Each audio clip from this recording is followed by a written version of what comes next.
مسلمانوں کے زوال کی وجہ یہ تھی کہ انہوں نے عقل کو چھوڑا.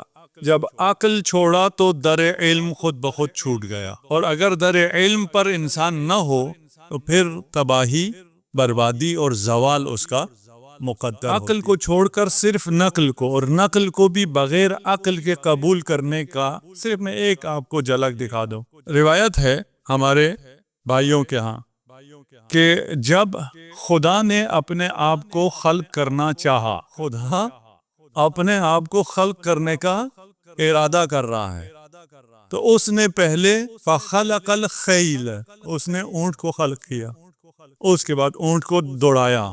اونٹ کے جب پسینے چھوٹے تو اس پسینے سے اس نے اپنے آپ کو خلق کیا. اگر عقل ہو، کوئی ذی حجر ہو تو یہ باتیں تسلیم کر سکتا ہے. یہ باتیں ٹھیک ہے، اس کو رد کرتے ہیں، یہ نہیں کہ یہ انہوں نے کتابوں میں لکھا ہوا ہے اور سب اس کو مانتے نہیں ہیں. وہ تو تھوڑی سی بھی عقل رکھتا ہو تو کوئی شخص جو ہے ہی نہیں یا کوئی ذات جو ہے ہی نہیں، وہ اپنے آپ کو خلق کرنے کا ارادہ کرے، اپنے آپ کو خلق کرنے کے لیے اپنے خلق سے پہلے اونٹ کو خلق کرے.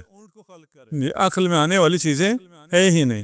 اس کے باوجود انہیں نقل کیا گیا ہے، اور اس قسم کے قائلین کو اپنی صفوں میں جگہ دے کر رکھا ہوا ہے. اگر صاحب عقل ہوں تو اس قسم کے قائلین کو تو اپنے صفوں سے نکال دینا چاہیے. آج کل بھی بہت سے ایسے لوگ ہیں، ان کو انہوں نے اپنے صفوں میں رکھا ہوا ہے. یہ صاحب عقل نہ ہونے کی علامت ہے نا. اگر صاحبان عقل ہیں تو جس قسم کی بے عقل لوگ باتیں کرتے ہیں وہ تو ہر جگہ پائے جاتے ہیں. ہر جگہ وقتی مینڈک بھی آ جاتے ہیں، برسات میں کیڑے مکوڑے بھی آ جاتے ہیں، اور کیڑے مکوڑوں کی ایک مختصر سی زندگی ہوتی ہے، خود ہی اپنی موت مر بھی جاتے ہیں. اسے مارنے کے لیے آپ کو کچھ نہیں کرنا پڑتا. آپ تھوڑی صفائی رکھیں، ادھر کیڑا نہیں آتا، اور کچھ نہیں کرنا پڑتا. آپ صفائی رکھیں، یہاں کوئی کیڑا نہیں آئے گا. ہمیں بھی ان کیڑوں سے کوئی خطرہ نہیں ہے. ہمارے دلوں میں ایمان علی ابن ابی طالب ہے، حب علی ابن ابی طالب ہو تو ان چیزوں سے کوئی فرق نہیں پڑتا، ان سے کوئی گھبرانے کی چیز ہی نہیں ہے. یہ عقل انہوں نے نہیں اپنے ہاتھ میں رکھی، عقل کو اپنے ہاتھ سے دے دیا. یہ ذی حجر نہیں ہوئے تو قرآن کی قسمیں بھی انہیں فائدہ نہیں دے گی. الم تر کیف فعل ربک بعاد، آپ کے رب نے عاد کے ساتھ کیا کیا وہ آپ نے دیکھا. رسالت میں آپ نے اپنی آنکھوں سے اس کو دیکھا. ہمارا ایمان اور ہے، ہمارے بھائیوں کا ایمان اور ہے. وہ تو کہتے ہیں کہ رسالت مآب جب مبعوث برسالت ہوئے تو بھی انہیں پتہ نہیں چلا کہ انہوں نے فرشتہ دیکھا یا شیطان دیکھا. یہ ان کے ہاں کی نبوت ہے. ہم قائل ہیں کہ رسالت مآب کو جب قیامت کے دن ہر پیغمبر کو، ہر رسول کو حاضر کیا جائے گا، اس سے کہا جائے گا کیا تو نے اپنی رسالت کو انجام دیا، حل بلغتا، اور یہ ابلاغ کیا یا نہیں کیا. یہ صرف ہمارے رسول سے نہیں کہا جا رہا کہ تو نے اگر یہ تبلیغ نہ کی تو ما بلغت رسالتا. یہ صرف ہمارے رسول سے نہیں کہا جا رہا، ہر رسول سے پوچھا جائے گا کہ کیا تم نے پہنچایا. وہ کہیں گے جی ہم نے اپنی رسالت کو اپنی امت تک پہنچایا. ان سے کہا جائے گا تمہارا کوئی گواہ بھی ہے کہ تم نے اپنی رسالت کو پہنچایا، کوئی گواہ ہے؟ وہ کہیں گے ہاں گواہ ہے. پوچھا جائے گا وہ کون ہے گواہ؟ کہا جائے گا وہ گواہ محمد مصطفیٰ صلی اللہ علیہ وسلم، نبی تمام امتوں پر گواہ ہے.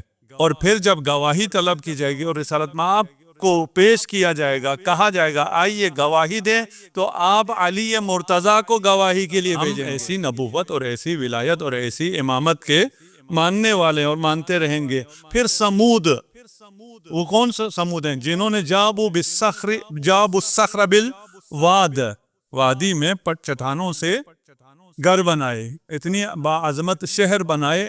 ان کا جرم کیا تھا جو ان پر عذاب آ گیا؟ سمود نے کیا جرم کیا تھا؟ انہوں نے ناقہ صالح کو قتل کیا تھا. وہ ناقہ صالح کیا تھا؟ وہ خدا کی نشانی تھی، خدا کا معجزہ تھا. جو خدا کے معجزے کو قتل کرے وہ اشقى الاولین ہے، اور جو خدا کے معجزہ یعنی امیر المؤمنین کا قتل کرے وہ اشقى الاخرین ہے. وہ اشقى الاولین ہے اور یہ اشقى الاخرین ہے، اور یہ اشقى الاخرین کی نسلیں ابھی چل رہی ہیں. جو محبین علی ابن ابی طالب کو صرف اس جرم میں قتل کرتی ہیں کہ ان کے دلوں میں علی کی محبت ہے، وہ اشقى آخرین ہیں۔ قوم صالح کو ناکا معجزے کے طور پر دیا گیا، اور اس امت کو معجزے کے طور پر علی ابن ابی طالب معجزہ ہے۔ رسول کی حقانیت پر معجزہ علی ہے۔ قل کفا باللہ شہیدن بینی و بینکم، کون؟ میں خود گواہ کافی ہوں تیری رسالت پر، اور دوسرا کون ہے؟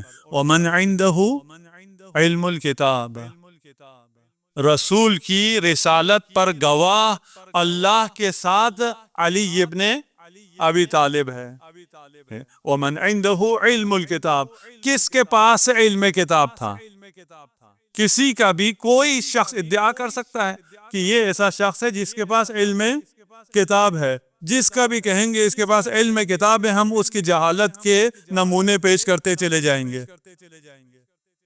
بھائی اس کے پاس اگر علم کتاب تھا تو یہ ایک چھوٹا سا مسئلہ نہیں بتا سکا، اس کے پاس تو علم کتاب نہیں ہے۔ اس کے پاس اگر علم کتاب ہے تو وہ یہ مسئلہ نہیں بتا سکا۔ ایک مولانا ہمارے دوست بھی ہیں، ہمارے بہت سے دوست ہیں مولانا حضرات میں سے، وہ فضائل بیان کر رہے تھے، اصحاب کے فضائل بیان کر رہے تھے کہ یہ پھول چمن ایسا ہے جس میں سے ہر پھول کی اپنی خوشبو ہے، اور فلاں شجاعت میں افضل تھا، فلاں علم میں افضل تھا، فلاں کس میں افضل تھا۔ اور علی کے بارے میں رسول نے کہا ہے اقضاکم علی، کہ قضاوت میں تم میں سب سے بڑھ کر علی ہے۔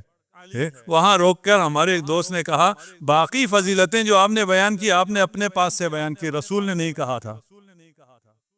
آپ بیان کر رہے تھے نا، آپ فضائل بیان کر رہے تھے، کہا فلاں صحابی فلاں میں، فلاں صحابی فلاں میں شجاع تھا، فلاں عادل تھا، فلاں سخی تھا، فلاں کیا تھا، ٹھیک۔ لیکن جب علی پر پہنچے تو کہا نبی نے کہا ہے کہ اقضاکم علی، تم میں قضاوت میں سب سے بڑھ کر علی ہے، اور قضاوت میں جو سب سے بڑھ کر ہوگا وہ علم میں بھی سب سے بڑھ کر ہوگا، وہ شجاعت میں بھی سب سے بڑھ کر ہوگا، وہ حلم میں بھی سب سے بڑھ کر ہوگا۔ اس کا مطلب یہ ہے کہ علی سے بڑھ کر کوئی بھی، علی وہ معجزہ ہے جو ختم نبوت پر دلیل ہے۔ ایک ایسی ذات، ایک ایسی ہستی جس کی مثال عالم وجود میں نہیں ملتی ہے، عالم امکان میں نہیں ملتی ہے۔ وہ بعد مصطفیٰ اس سے بڑھ کر کوئی ہستی خلق ہی نہیں ہوئی ہے، جس کے کمالات کا اعتراف قرآن و سنت ہے، جس کے فضائل رسول خدا شب و روز بیان کرتے تھے۔ وہ اتنے کمالات اور فضائل رکھنے کے بعد جب کہتا ہے انا عبد من عبیدی محمد، یہ ختم نبوت پر سب سے بڑی دلیل ہے۔ تو امامت کا قائل ہونا بتاتا ہے کہ نبوت ختم ہو گئی ہے، اور نبوت ختم ہونے کے بعد دین بھی ختم ہو گیا، دین باقی ہے، دین باقی ہے۔ نبوت ختم ہوئی ہے، اس نبوت کے ختم کے بعد اسی نبی کے دین پر قیامت تک انسانوں نے باقی رہنا ہے۔ تو ان باقی دین پر باقی رہنے والے انسانوں کو ہادی چاہیے، رہبر چاہیے، امام چاہیے۔ اگر امام نہ ہو، ہادی نہ ہو، رہبر نہ ہو تو وہ اس دین پر عمل نہیں کر سکتے، نہیں تو پھر یہی حشر ہو جائے گا جو آج کل ہوا ہے۔ امت کا حال جو ہوا ہے وہی ہے۔ اگر آپ نے نہ بچایا ہوتا امت کو، اگر امت کی لاج آپ نے، آپ سے مراد اہل بیت نے اور اہل بیت کے ماننے والوں نے، اس امت کی لاج انہوں نے رکھی ہوئی ہے۔